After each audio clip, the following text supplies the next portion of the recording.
Por lo tanto, digamos que lo más importante que se va a hacer aquí en el futuro va a ser intentar mejorar su eficiencia, porque esta reprogramación, cuando digo que se reprograman, pero afecta al 2% de las células que reprogramas. Por lo tanto, hay todavía un campo para mejorar ahí. El desarrollo de utilización de no utilizar genes para nada, utilizar, como les he dicho,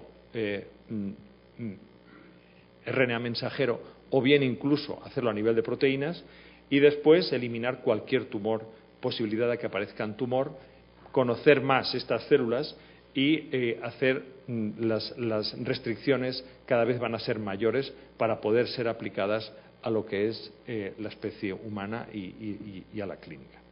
Pero bueno, creo que era importante que por lo menos sepan que esto existe.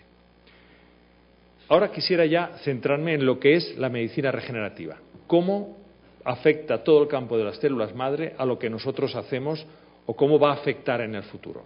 Les estoy hablando, en este caso, de un proyecto que posiblemente en 10 años podamos ver algo. Esto hace 10 años que se está haciendo. Verán que los primeros trabajos son del 2003-2004 en el que era posible hacer esto.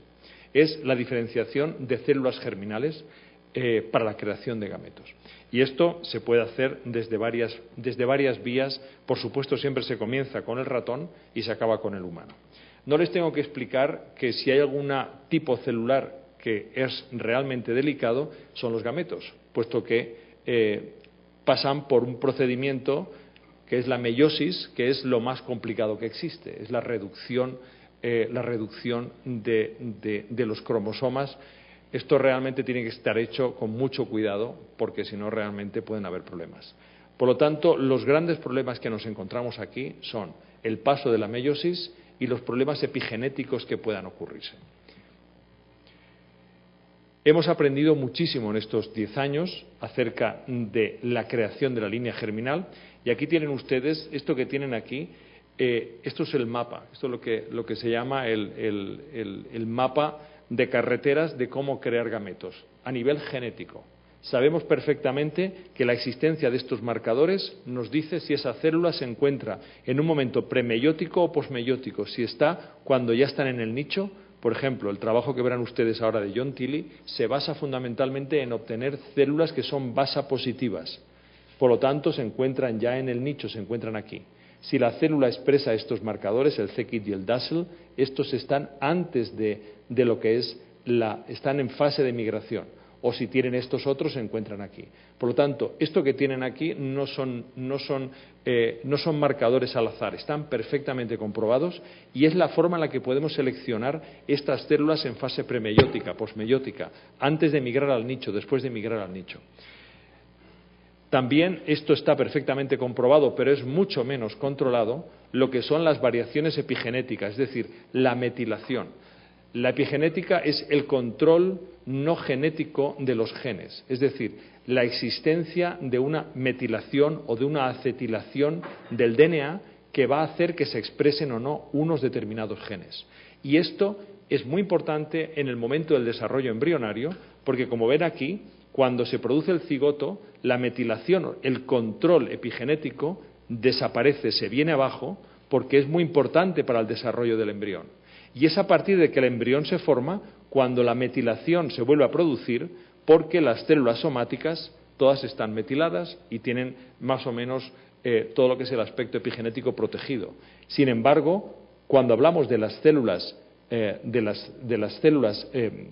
gonadales, de las células primordiales, estas pierden la metilación de nuevo y dependiendo si van a ser masculinas o femeninas, si es ovocito o espermatozoide, su metilación va a ser gradual.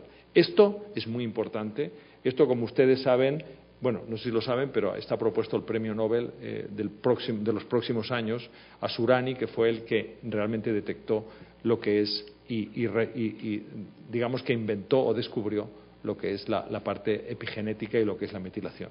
Por lo tanto, estos son los dos problemas que tenemos para la creación de gametos. El primero, les digo desde ya, que está solventado, pero el segundo no. Y van a ver cómo se crean animales de esta forma, pero que mueren por problemas epigenéticos, porque todavía no los tenemos solventados. Por lo tanto, ahí está uno de los principales problemas. Entonces, ¿cómo se puede crear gametos? partimos del trabajo de las células madre embrionarias que les comentaba. Entonces, desde las células madre embrionarias o bien desde las células somáticas con las que creábamos lo que se llaman las IPS, las Induced Pluripotent Cells, o sea, células reprogramadas, podemos ir adelante y pasar la meiosis y crear células que son compatibles con ovocitos y con espermatozoides. Pero desde luego aquí tienen ustedes todos los trabajos que apoyan esto y les voy a mencionar el primero y los más llamativos en los que nosotros hemos participado para esto. De nuevo, el principal problema para hacer gametos está en la meiosis y está en el desarrollo, la reprogramación epigenética. Y esto es lo que todavía no está completamente controlado. Les voy a nombrar muy brevemente el trabajo de Humner. Fue el primero que se publicó, fue en 2003 y fue el que abrió este campo. Fíjense que hablamos ya de casi 10 años. Bien, ellos lo que hicieron fue, en las células madre embrionarias, introducir OCT4. Lo que hicieron es OCT4, que es el factor que les he dicho antes de transcripción, lo meten dentro de estas células y ven que estas células, que estaban en colonias, como han visto, empiezan a formar este tipo de estructuras que realmente, pues parece como si fuera un folículo, con células alrededor y con una célula gorda en medio. Fíjense cómo se están ordenando. También ve cómo el estradiol aumenta in vitro hasta un punto en que cae y ve que se extruye una célula gorda, que tienen ustedes por aquí, y también se expresan una serie de enzimas que son los enzimas propios de la esteroidogénesis. Y ven que esta célula que se extruye, que parece un ovocito, no era un ovocito perfecto, pues porque no tenía ZP1, pero sí que tenía ZP3 y ZP2, y yendo adelante ven que es capaz de activarse partenogenéticamente y creando un blastocisto, que no es que fuera una maravilla, pero bueno, pues podría ser esto es, digamos, lo primero, el primer trabajo que anima a que esto pudiera ser. No había comprobación funcional. El primer trabajo que anima a que esto pudiera ser posible, la creación de espermatozoides, esto es en el ratón, como ven aquí, es el grupo de Nayernia, en el que utilizando estas mouse embryonic stem cells, lo que hace es un sistema de cultivo con ácido retinoico y es un sistema conjunto, tanto de cultivo como de inducción. Y con esto llega a obtener unas espermátidas que llega a inyectar dentro del ovocito, tiene hasta 210 microinyecciones, con lo cual produce 65 embriones y llega a tener 12 animales que nacen y que, procedentes de estas células, como les he dicho, inducidas por este procedimiento, nacieron, por lo tanto, genéticamente estaban ahí y se pudieron analizar, pero todos murieron por problemas epigenéticos, como tienen ustedes aquí. Por lo tanto, esto comienza, pero se ve ya que hay un problema que no es solo genético y que no se puede solventar. Para esto, desde entonces se ha trabajado para poder inducir esto, utilizando factores con los que cultivamos estas células, adición de factores de crecimiento, cocultivos con células somáticas, trasplante dentro de sistemas in vitro, pero los más eficientes es la modificación genética. De nuevo, la transfección, la inducción, la sobreexpresión de determinados factores que lanza esas células por la línea germinal y no por la línea somática. Aquí no les quiero cansar con esto, son trabajos bastante complicados que se han publicado en Nature y también se han publicado en Human Molecular Genetics, en este somos coautores. Y tan solo el mensaje que les quiero dar es que sobreexpresando un grupo de genes que son de la familia DASL, con esta sobreexpresión se llega a pasar la meiosis. Se obtienen células que han pasado la meiosis y llegamos a obtener células haploides. Este es el trabajo al que me refiero y básicamente se trabajó con líneas celulares tanto de células embrionarias como de IPS y se obtuvo, esto es lo que se obtenía mediante el cultivo con bone morphogenic proteins, es decir, con cultivo simplemente con factores de crecimiento en el que no se pasaban del estado premeiótico, pero al transfectar con basa, pues entonces sí que se veía claramente cómo teníamos células que pasaban la meiosis y que lo podíamos ver por la presencia del SCP3, que es un marcador de meiosis, en distintos estadios, y llegando finalmente a la producción de células haploides. Es decir, esto no es un espermatozoide perfecto, no es un óvulo perfecto, pero sí que tenemos ya una célula que ha pasado la meiosis, que, como les he dicho, era uno de los grandes problemas que teníamos. Y estamos trabajando, obviamente, en la parte epigenética. Por lo tanto, las perspectivas que hay hoy por hoy en este campo, esto es un proyecto a larga duración. Es un proyecto que, como les he dicho, no veremos nada antes de una década, pero sí que tenemos, ahora mismo se pueden generar células que llamamos gamete-like desde células pluripotentes.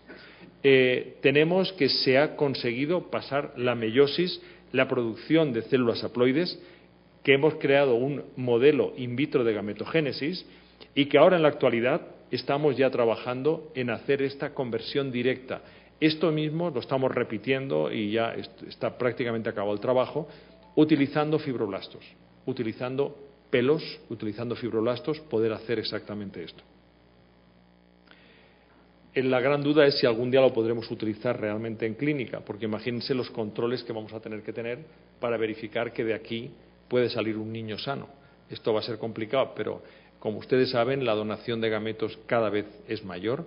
Como ustedes saben, cuando no hay gametos no hay más, entonces nosotros tenemos que estar pensando en lo que pueda ocurrir en el futuro y en lo que en el futuro se puede aplicar para esto. Bien, y ahora les quiero hablar de esta línea también que ustedes conocen, y es básicamente la rotura del dogma tradicional, que es que una mujer nace con la población de células madre en sus ovarios y que, por lo tanto, a partir de aquí van cayendo hasta llegar a la menopausia, en que desaparecen y no es posible la creación de más ovocitos. Al contrario de lo que ocurre en el varón, en que afortunadamente o desafortunadamente los hombres no hay ningún problema en la creación de gametos nuevos independientemente de la edad, y tenemos perfectamente publicados trabajos en grupos de donación de ovocitos como señores de 70, de 60 años, la capacidad que tienen de fecundación es completamente normal. No así en mujeres que saben, por lo menos la edad media de mis pacientes es 37 años y cada vez más con pacientes de 40 a 41 años, entre la baja respuesta y las alteraciones cromosómicas, las posibilidades saben que son muy bajas. Bien, con todo esto, John Tilley, y con un trabajo en ratón, vino a tratar de hacer temblar el dogma de que era posible obtener ovocitos nuevos desde ovarios adultos. Esto, en su momento, pues desencadenó una gran tormenta. Aquí tienen incluso cómo lo localizaba estas células, que son basapositivas. Recuerden lo que les he dicho de la parte genética, son basapositivas, y que desde estas células se podía crear ovocitos. Como les digo, esto pues creó una gran controversia en este momento. Eran modelos, el modelo era ratón. Esto lo siguió con otro trabajo publicado en Nature, otro trabajo publicado en Cell, y hubo un montón de trabajos que intentaron repetirlo, no pudieron y estuvieron en contra de esto. Así hemos pasado prácticamente 10 años, en el que pues era muy controvertido y no se creía que esto pudiera ser. Básicamente los argumentos en contra, los argumentos a favor era con los que ustedes tienen aquí, y los argumentos en contra de varios grupos, incluido Kevin Hagan de Harvard, en el que unía dos ratones con un modelo parabiótico y veía que no, que de uno no se producía el otro.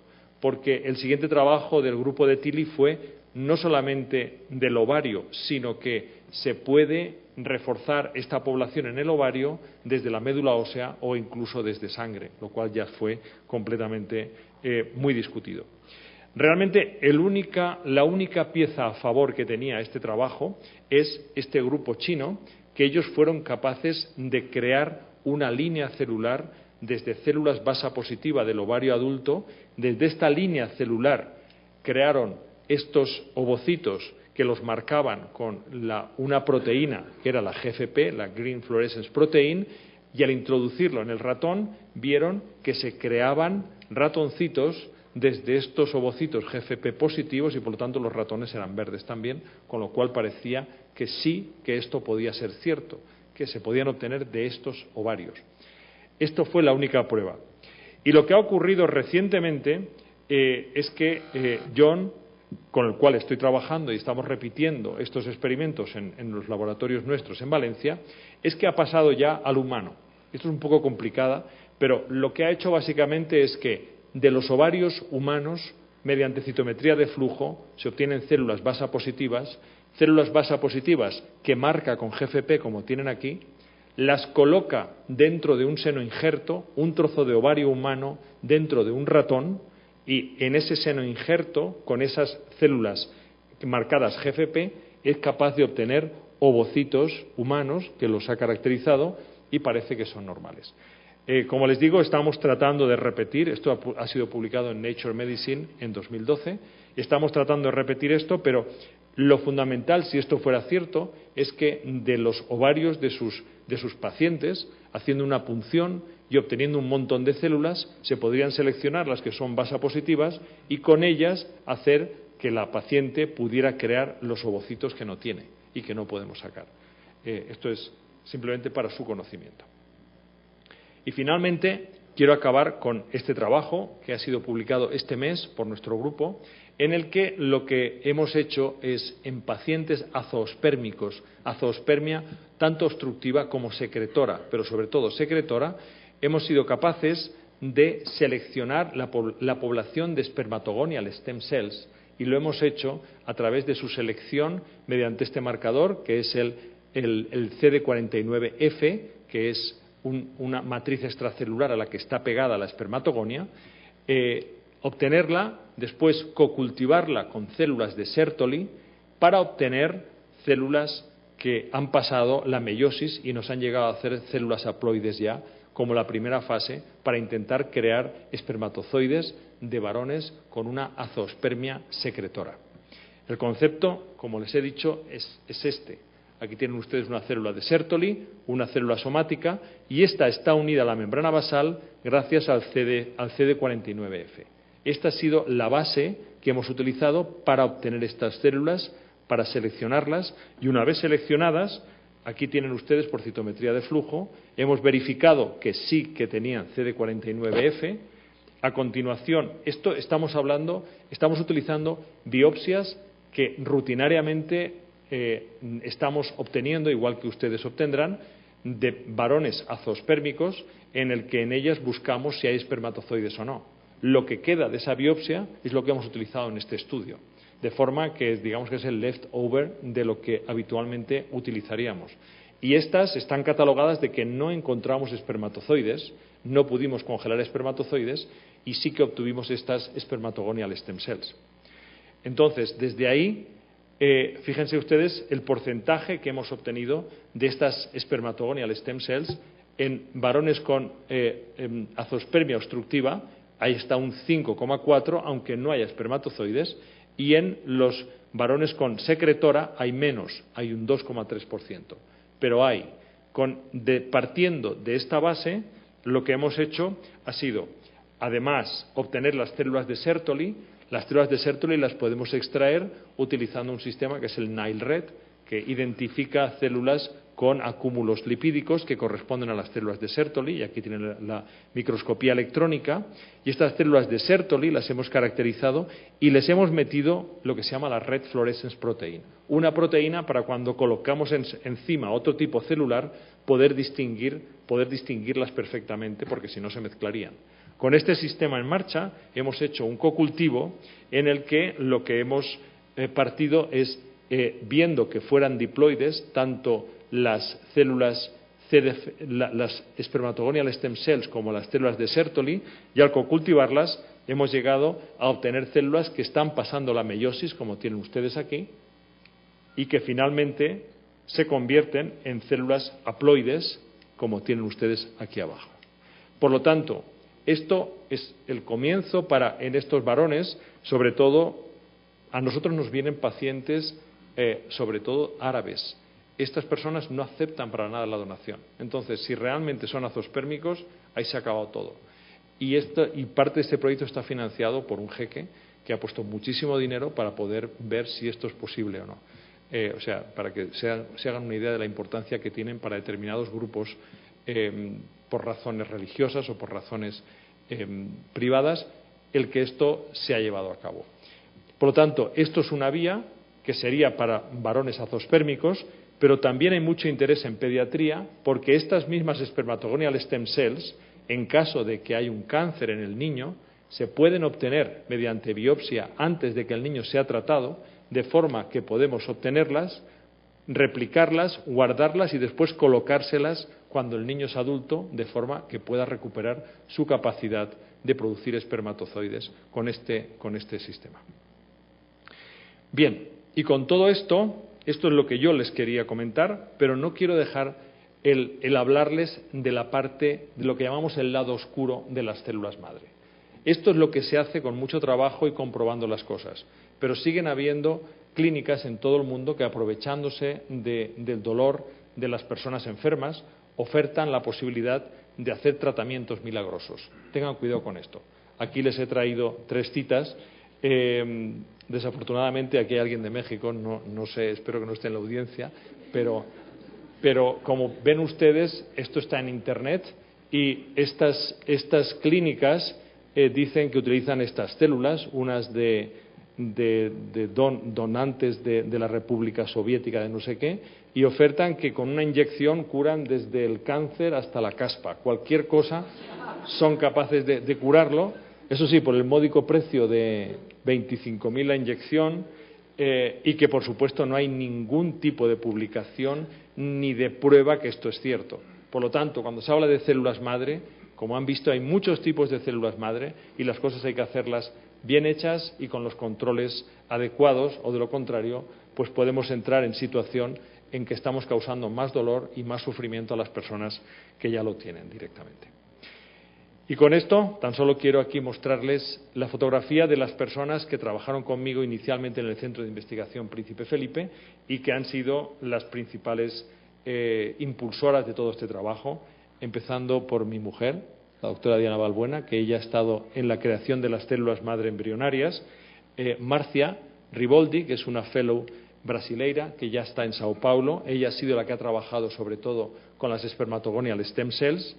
Y aquí está José Vicente Medrano, que él es el que ahora es el líder del grupo. Ya tengo 3 personas trabajando en la creación de gametos. Estuvo con René Reijo y ahora ha vuelto de nuevo al departamento para seguir trabajando en esto. Y nada más. Muchas gracias por su atención y espero que hayan aprendido.